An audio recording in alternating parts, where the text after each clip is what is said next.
Assalamualaikum warahmatullahi wabarakatuh.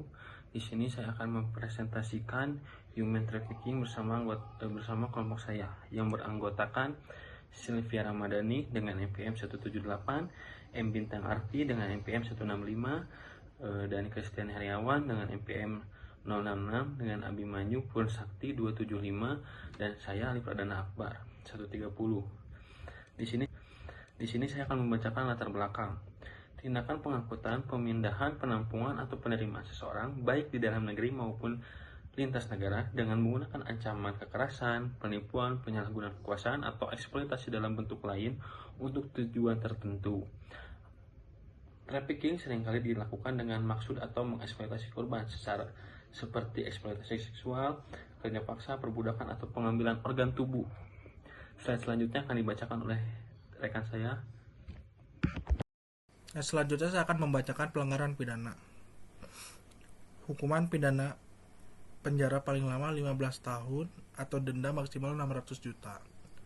Yang kedua ada eksploitasi seksual dengan pasal 297 KUHP yang bunyinya memperdagangkan perempuan atau anak untuk tujuan prostitusi. Yang ketiga, perbudakan dalam pasal 324 KUHP yang bunyinya melibatkan seseorang dalam perbudakan atau kondisi serupa.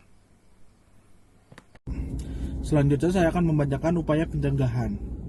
Yang pertama, melalui sosialisasi, edukasi, dan penguatan peran masyarakat.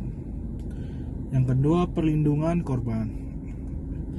Perlindungan korban itu meliputi identifikasi korban, rehabilitasi, dan reintegrasi sosial. Yang terakhir, pemberantasan pelaku. Hukuman berat bagi pelaku trafficking untuk memberikan efek jera. Assalamualaikum warahmatullahi wabarakatuh.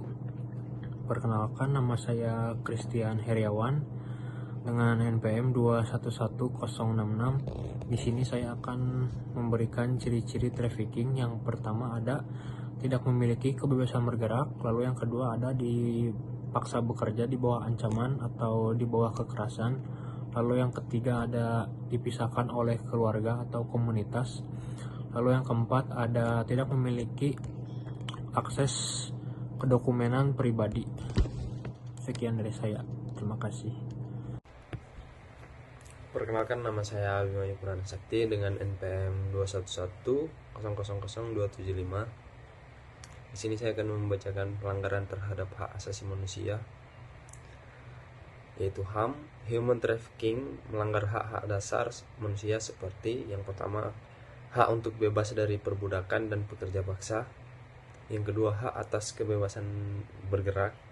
Dan yang ketiga, hak atas perlakuan manusiawi tanpa kekerasan fisik, mental, atau seksual. Dan yang keempat, hak anak untuk terlindungi dari eksploitasi.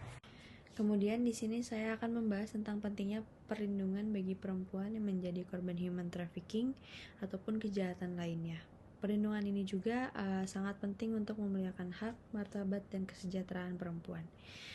Ada beberapa aspek utama yang perlu diperhatikan. Yang pertama adalah aspek hukum.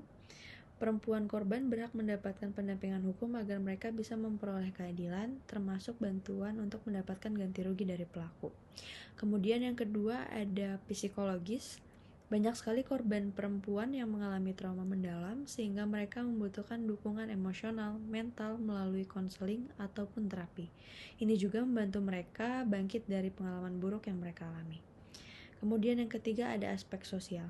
Korban juga perlu diberikan tempat tinggal yang aman, perlindungan identitas, dan bantuan untuk kembali berbaur dengan masyarakat tanpa ada rasa takut ataupun stigma buruk. Kemudian yang terakhir ada aspek ekonomi. Melalui pelatihan keterampilan kerja dan dukungan finansial, korban juga bisa membangun kembali hidup mereka menjadi lebih mandiri secara ekonomi maupun finansial. Nah, pendekatan ini juga sangat penting agar korban bisa pulih sepenuhnya dan menjalani hidup yang lebih baik. Demikian dari kelompok kami. Sekian. Wassalamualaikum warahmatullahi wabarakatuh.